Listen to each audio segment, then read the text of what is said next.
Kamusta pong muli mga katambay? Nagbabalik po ang inyong lingkod, si Katambay Manong po, dito po sa Tambayang Makabayan. Komento po na inyong lingkod mga katambay. Ito po, may paikita po ako sa inyo mga katambay. Komentuhan po natin. Nakakalungkot lang po. Talagang sa kabila po ng napakaraming issue po tungkol sa droga ng ating Pangulong Marcos at ang kanyang pamilya at ang kanyang mga dabarkads, Voltes 5, nakikita na po ng mga Pilipino ang kanyang pagkakaiba sa normal na tao katulad po natin, si Kamanong, na hindi po nagagawa po ito ng pangkaraniwang tao. Pakita po natin. Meron po ako napanood po sa isang mga kababayan natin, mga makabayan vloggers, mga katambay, na nagsusuri din po. Sinusuri po nila ang ating Pangulo, mga katambay, kung ano po ang kanyang pangangatawan, itsura, pananalita, mga katambay. Ito po, tingnan po natin, panoodin po natin. Ihaharap ko na po dyan sa ating camera para mas malaki. Lalapit ko po, mga katambay. Tingnan nyo po. Iayos ko lang po. Ay, teka muna. May ilaw kasi natin eh. Medyo ihahanap ko ng pwesto, katambay. Ayan. But sir, can you categorically deny that you're involved in drugs para matapos na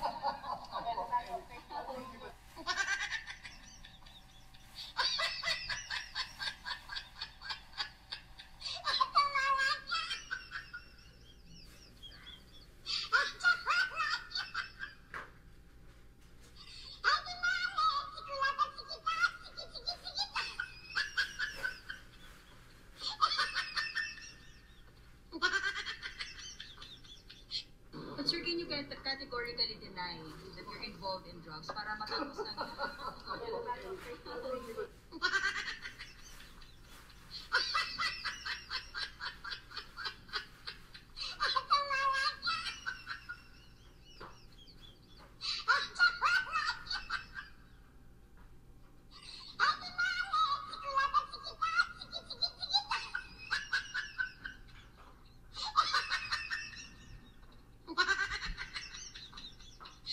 But sir, can you categorically deny? Ano po masasabi nyo mga katambay, mga kababayan?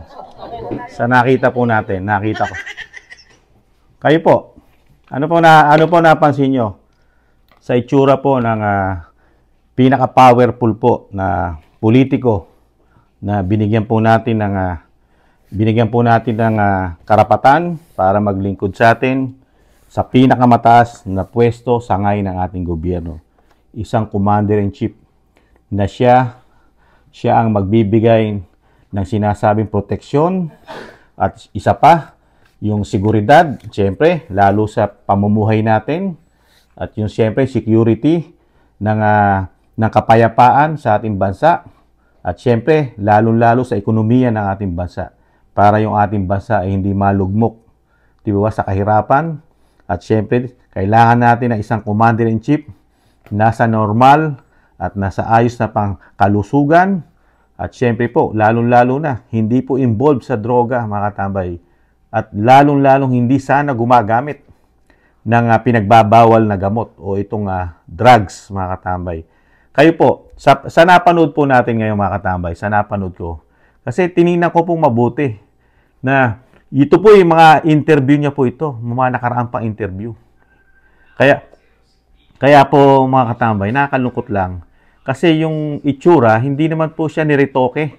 At hindi na po ito binago o sinasabing dala ng teknolohiya, dala ng makabagong siyensya, na yung inedit o dinoktor, yung video, hindi po eh. Normal na interview, mga katambay. Normal na interview sa kanya. Lalong-lalo nung mga nakaraan na sinasabi, pinasasagot siya yung mga sa issue sa droga, ang ating Pangulo. Di po ba? Nakikita po ninyo yung itsura na pinagdugtong-dugtong po ng ating makabayang vlogger, mga katambay, yung lahat ng napag-aralan niya, nasuri niya, ang bukas ng bibig ng Pangulo, yung bang, alam naman natin kasi nakakita po tayo ng mga tao na nagiging addicted sa droga, di ba? Hindi nagkakalayo. Komento ni Kamanong, hindi nagkakalayo sa galaw ng bibig na, di ba? Hindi mapigilan. Saka, yung itsura ng Pangulo. yung itsura niya na hindi naman siya ganun katanda, mga katambay, hindi naman siya ganun katanda. Nasa 60 plus pa lang. Tapos napakayaman mo pa. Di ba? Sobrang yaman mo. Pinanganak ka na may gintong kutsara, gintong tinidor. At meron na rin gintong arenola at gintong inidoro o bowl. Di ba? Nakakalungkot lang na ang itsura po ng Pangulong Marcos, mga katambay. Komento ni Kamano. Malayo-malayo po sa sinasabing yung itsura ng mga royal blood. Di ba? Alam naman natin, pagka royal blood, nakita po natin yung mga itsura dahil nga sagana sa pera, napakaraming pwedeng gawin sa balat nila, kigaganda ng kutis, di ba? Ang gaganda ng mukha, parang hindi tumatanda dahil sa dami ng kanilang pera, di ba? Pero napapansin po natin na, yung parang natitiyo ang kanyang balat, natitiyot. Parang, parang nagiging alam niyo yung nakakatanda ang itsura, tumatanda ang itsura mo na tapos yung lamukot ng muka. Yung bang hindi ka pa nagsasalita, nagngangalit ng iyong bibig, mga katambay. Di ba? Nakakalungkot lang po. Kasi kaya ako po pinanood sa inyo dahil gusto ko rin makakuha yung opinion nyo, mga katambay, mga kababayan. Kasi si Kamanong may opinion na. May opinion kasi Kamanong, yung opinion ko, kailangan na po talaga natin o tayo na talagang i-push na natin talaga ang ating Pangulo para malaman na po ng mga Pilipino katulad ni Kamanong na wala po talaga siyang itinatago, lalong-lalo yung sinasabing bawal na bisyo ang droga. Dahil marami pong bansa, mga katambay, lalo po yung iniidolo natin, di ba? Ang Pilipinas ay iniidolo. Ang pinaka-idolo natin ay Amerika, di ba? Huwag na po tayo maglokohan. Ang Pilipinas talagang panatiko ni Uncle Sam, di ba? Pero sa Amerika, magkaroon ka lang ng yung mga sikat na tao, mga katambay, sikat na tao. Machismis ka lang. Ma-issue ka lang sa media, sa social media, na gumagamit ka ng droga. Hindi lumilipas ang 1 linggo. Nagpapa-drug test na po sila. Yung mga kilalang tao, di ba? Lalo sa NBA, mga tama, yung mga player na malalakas kumita ng milyon-milyon sa 1 taon. Di ba? Kailan lang, di ba? Yung pinagbintangan si Steph Curry ng Golden State, di ba? At marami pa, sila LeBron, sila Kobe. Tapos yung mga sikat na mga tao, nagpapa-drug test, hindi sila natatakot dahil wala silang tinatago. Sakang nakakalungkot lang mga katambay. Sa Amerika, napakadali magpa-drug test. Karamihan po, random. Pwede po nilang gawin yun. Kahit na ang mga citizen po, pwede po silang mag-request, lalo kung meron silang hindi nakikita na hindi na maganda doon sa politiko. Di po ba nangyari po sa Amerika na yung pangulo ngayon sa Amerika, si Joe Biden, di po ba? Nakitaan po na hindi niya nakakayanin ang second term. Di po ba? Na meron na pong nakikita yung partido niya, baka hindi niya na makaya na tumakbo at manungkulan pa ulit ng 4 na taon bilang presidente sa Amerika. Ano po ginawa ng kanyang partido, mga katambay? Sila na mismo. Pinag-give up niya na. Pinag-give up na po ng partido nila yung second term sana ni Joe Biden. Sino po ang pinalit? Yung kanyang vice president na tumatakbo ngayon sa Amerika, kalaban ng dating Pangulo na si Donald Trump. Yun ang sinasabi ko, mga katambay. Di ba? Yung mismo lang, yun partido niya. Pero nakikitaan po ng hindi maganda ang kanilang kapartido. Di po ba? Bakit po sa atin, mga katambay, marami ng Pilipino ang nagpapahayag na hindi na nila nakikitaan ng normal at may kakulangan na, lalo sa mga desisyon, at lagi na daw karamihan fake news na ang sinasabi ng Pangulo.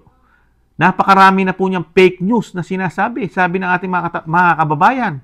Dahil po unang-una, yung 5,500 flood control, na fake news po siya ron. Isang Pangulo, magsasabi ka na hindi totoo, fake news po yun. Dahil hinahanap po ng mga Pilipino, nasaan po lahat yung 5,500. Wala na pong issue ron. Fake news. At ito, nasundan na naman nasundan. Ito po kay Pastor Kibuloy, fake news na naman siya. Dahil sinabi niya mismo, di ba? Dalawang fake news po yun. Dahil yung isang sekretary ng DILG, nagsalita muna po na wala kinalaman ng Malacanang. Hindi alam na Malacanang, yun nangyayari problema kay Pastor Kibuloy, di ba? Pero, nung magsalita naman ito, kaya nagkakaroon ng fake news eh. Fake news yung DILG secretary. Fake news din yung Pangulo dahil nung magsalita siya na interview, alam naman niya ang nangyayari kay Pastor Kibuloy.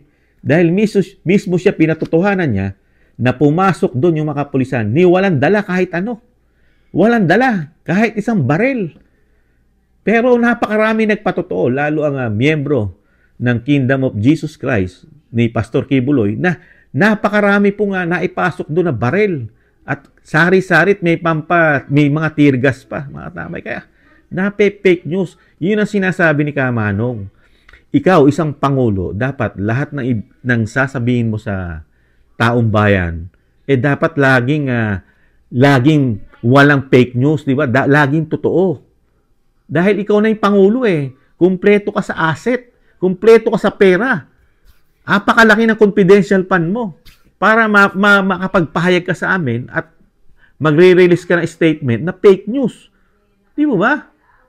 Nakakahiya bilang Pangulo dahil yun nga nakikita ng mga tambay natin, nakikita ng mga kababayan natin dahil nga nakabit na sa pangalan ng Pangulo ng Pilipinas, nakakabit na kasi yung droga na issue sa kanya. Tapos lahat ng Pilipino ngayon, lalo yung nasa social media, bawat galaw ng Pangulo, bawat salita, pinag-aaralan, talagang tinututukan po. Dahil nga nasa katawan niya at nasa dugo ngayon, nasa dugo niya na, nasa pagkatao niya na, yung issue ng droga. Di po ba? Kasi parang binabaliwala mo. Anong klase kang politiko? Saka, bakit mo binabaliwala, komento ni Kamanong, yung taong bayan na amo mo, yung taong bayan ang pinagsisilbihan mo? Bakit ayaw mong gawin? Dahil ang taong bayan ang naglukluk sa iyo dyan. Hindi naman na naglukluk sa iyo dyan, mga kaibigan mo. Yung mga barkada mo, hindi ka nilukluk na yan. At hindi ka rin nilukluk ng mga oligarko at ng mga media at ng makabayang black at ng mga senador at congressman. Hindi ka nilukluk dahil hindi ka mananalo kung yan lang boto mo. Di mo ba? Buong bayan ang naglukluk sa iyo. Di ba? Nakakahiya lang. Parang binabaliwala ng ating Pangulo yung issue niya sa droga. Samantalang yung ibang bansa, katulad ng Amerika, konting reklamo lang ng mga citizen ng Amerika, ginagawa na nila lahat para yung dignidad hindi mawala sa kanila. Pero itong Pangulo natin, parang wala na sa kanya yung kanyang dangal at dignidad. Baliwala na sa kanya yon. Basta ako'y Pangulo ako, wala kayong magagawa. Pangulo ako, ganon. Wala po bang magagawa ang taong bayan para sabihin na magpa-drug test ang ating Pangulo? Ganun po ba? Ganun po ba ang batas natin sa Pilipinas, mga tambay? Ang batas natin sa ating bayan? Pag naging presidente ka na, wala nang silbi, wala nang power ang taong bayan na pinagtatrabahuhan mo, nagsisilbi ka sa tao? Ganun po ba? Pag naging Pangulo na, yung Pangulo na dapat pagsilbihan ng tao, hindi na yung Pangulo magsisilbi sa tao? Nagtatanong lang po si Katambay Manong, mga tambay. Kasi sa nakikita po natin, parang tayo na magsisilbi at tayo na susunod sa Pangulo. At hindi yung Pangulo ang susunod doon sa kanyang mga pinagtatrabahuhan na katulad nating mamamayan. Sa ating kasi siya nagtatrabaho. Di ba? Nag-apply po siya bilang trabahante natin bilang Pangulo ng bansa. Nag-apply po siya. Pero nung manalo siya, siya na po masusunod sa lahat. Wala na tayong bibig. Hindi na tayo pwede mag-request nire-request ng taong bayan na magpa-drug test ang ating Pangulo ng malinis naman po. Dahil nakakahiya po Nakakahiya na ang ating Pangulo sa buong mundo. Nababawasan po ang dignidad ng Pilipino. Dahil yung issue ng droga, 6 na taon yan dadalin. Napakarami nating kababayan na nagtatrabaho sa ibang bansa. Dala-dala po ng mga OFW ang issue na ang Commander-in-Chief ay may issue ng droga, pati pamilya at mga anak. Di po ba nakakahiya yun? Lalo sa labas ng bansa, napakarami nating OFW na nagtatrabaho sa halos sa sulok ng mundo. Tapos pag nalaman Pilipino ka, may issue ang, pangulo mo, pamilya, kaibigan, droga. Di mo ba? Na ayaw mo lang tuldukan ng pangulo. Nakakalungkot. Eto, meron naman sinusulong na batas sa isang congressman sa Davao, pero mukhang haharangin pa para hindi matuloy itong batas na ito na magkaroon sana ng batas at ngipin pagdating sa mga droga, lalo sa mga politiko. Nakakalungkot lang mga katambay. Kayo po, ano po sa tingin nyo? Yung video na pinanood natin. Di po ba? Doon pa lang magkakaroon ka na agam-agam. Wala namang ipinapaliwanag ang Pangulo dyan kung bakit siya gumaganon o may sakit ba siya. Di ba? Dapat kinokontra niya yun eh. Di ba? Nagsasalita siya about kasi karangalan mo yan. Lahi mo yan. Bilang Marcos. Tapos, meron kang issue na droga, isa kang Marcos, isa kang napakakilalang tao sa buong mundo pag Marcos, di ba? Nakilala na nga kayo sa hindi magandang pangalan nung araw, di ba? Iba po ang tingin sa inyo. Ngayon, dinagdagan pa ng issue ng droga. Lalo na pong babaho. Kaya lang po ngayon, nasa kapangyarihan po kasi ang Pangulo, kaya marami na ikinabang di umano, mga politiko. Kaya, ang tingin ng Pangulo, kontrolado niya lahat dahil nasa kanya lahat ang power. Kasama pa di umano ang mga congressman at mga senador at makakaliwang grupo yata. Nagtatanong lang si Kamanong. Pati ang Makabayan Black, pati ang media. Baka akala ng Pangulong Marcos okay lang sa Pilipino na dahil kasama niya na sa kanyang bagong Pilipinas di umano ang media, Makabayan Black, mga senador, mga congressman. Tatanggapin na po ng mga Pilipino yon na yung issue na tinatakpan lang po ng ibang issue para po mawala po doon sa issue na gustong malaman ng mga Pilipino kung talagang hindi gumagamit ng droga ang ating Pangulo. Di mo ba? Lilipas at lilipas ang araw at panahon. Binabaliwala po. Tapos, nagpahayag po ang Pangulo ng isang araw na hindi na po siya naniniwala sa social media at humihingi po ng tulong sa mainstream media na labanan ng mga fake news daw po sa social media. Paano po? Doon po kasi lumabas yung issue sa droga. Dahil hindi naman po tinatangkilik ng mainstream media yung issue ng Pangulo sa droga. Tanging sa social media lang lumalabas. Ayaw na ayaw patulan ng media ang droga issue ng Pangulo. Lalo yung mga may ebidensya na hawak. Ni hindi man lang bigyan ng isang pagkakataon kahit isang minuto na interview sa mga malalaking istasyon natin ng mainstream media. Yung mga higante natin istasyon, kung sila makapag-imbestiga, makapag-interview sa ibang issue, sa mga artista, issue ng artista, dinadala pa sa Senado, pero issue ng Pangulo, ayaw man lang patuntungin kahit sa isang hakbang o sa pinto ng Senado at Kamara, ayaw papasukin. Pero yung mga issue na wala kakwenta-kwenta, pumapasok sa Senado at sa Kongreso. Pero pag issue ng Pangulo, sarado lahat ang pinto, mga tambay.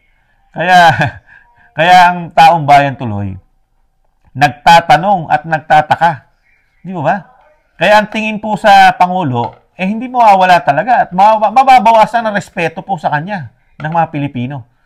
Dahil una-una, sasabihin ng mga Pilipino, talagang totoo dahil nagtataing ang kawali ang Pangulo. Tapos pangalawa, walang bayag ang Pangulo. Walang bayag. Kasi ikaw, Pangulo ka. Dapat lahat sinasagot mo. Ang issue, hindi lang sa bayan, lalo sa iyong kalusugan. Di ba mga tambay? Nakakalungkot lang po. Kahit balik-balikan natin, kahit balik-balikan ko yung video, talagang, talagang nagkakaroon po ng comparison talaga doon sa mga tao na gumagamit. Yung mga addicted sa droga. Iisa po ang galaw Galaw ng bibig, galaw ng ngipin, yung galaw sa leeg. Iisa. Hindi mapigil. Nakakalungkot mga tambay. Sana yung boses ng mga Pilipino para matapos na, malaman natin kung talagang ang pamilya ng Pangulong Marcos, mismo ang presidente, ay ligtas at talagang hindi gumagamit ng droga. Kaya lang, sa style kasi ng Pangulo ngayon, nakita po natin ang style niya. Tahimik na tahimik. Malalim. Pag tahimik, di ba? Malalim. Mahirap arukin pagkatahimik, mga katambay. Maraming yata itinatago. Ganun po yun. Pag sobrang tahimik, marami kang lihim, sikretong itinatago. Komento ni Kamanong. Muli po, si Katambay Manong po. Sana dumating ang panahon. Sana tulungan tayo. Tulungan tayo ng pwedeng sinasabing magpa-drug test ang Pangulo na merong isang grupo o merong isang ahensya na gumawa nito para talagang maobliga na ang Pangulo na talagang malaman ng taong bayan kung talagang siya'y hindi gumagamit na pinagbabawal na gamot. Sana merong isang ahensya ng gobyerno na tumutok at sana pangunahan sana ng Supreme Court, mga katambay. Muli po si Katambay Manong, maraming salamat po sa nakagusto po na ating maliit na channel, Tambayang Makabayan. Komento po na inyong lingkod. Maraming salamat po sa mga nagla-like, share, subscribe, at sa mga nagko-comment po. Thank you po mga katambay. Sa muli, ingatan nawa. Paalam. Bye-bye.